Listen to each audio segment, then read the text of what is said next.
नमस्कार.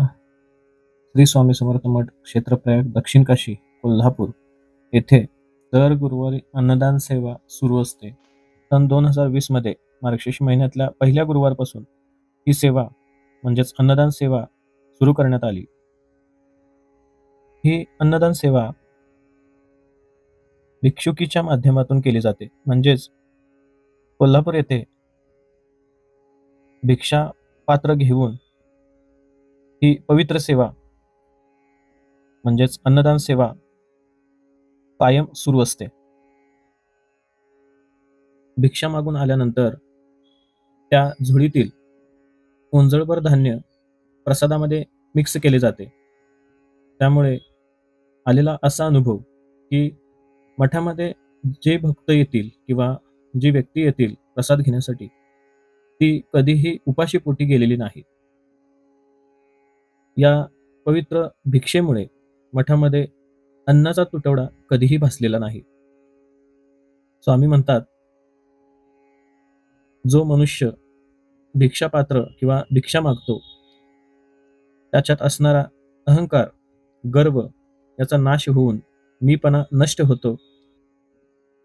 आपले कोल्हापूर हे श्री दत्तगुरूंचे भिक्षास्थान असून भिक्षेला अनन्यसाधारण असे महत्त्व आहे. विशेष जर सांगायचं झालं तर मठामध्ये आलेला एकही व्यक्ती आजपर्यंत उपाशी घरी गेलेला नाही किंवा उपाशी परतलेला नाही. श्री क्षेत्र प्रयाग येथे श्री स्वामी समर्थ मठामध्ये गेली 6 ते 7 वर्ष ही सेवा सुरू आहे. स्वामींच्या आशीर्वादाने या सेवेमध्ये बऱ्याच भक्तांचा छान प्रतिसाद मिळाला आहे. बरेच भक्त सेवेसाठी मठामध्ये येत असतात. अन्नदान सेवा ही खूप मोठी सेवा असून ज्या भक्तांच्या मागे पितृपीडा किंवा पितृदोष आहे किंवा घराण्याला पितृदोष असेल तर तो या अन्नदानाच्या रूपाने नाहीसा होतो. अन्नदान सेवा ही खूप मोठी आणि श्रेष्ठ सेवा असून प्रत्येकाने या अन्नदान सेवेमध्ये आपला सहभाग नोंदवावा. तसेच आपण अन्नदान सेवा करतो, जेव्हा अन्नदान सेवा करतो तेव्हा समोरचा व्यक्ती कोण आहे, कसा आहे, काय करतो हे कधीच पाहत नाही.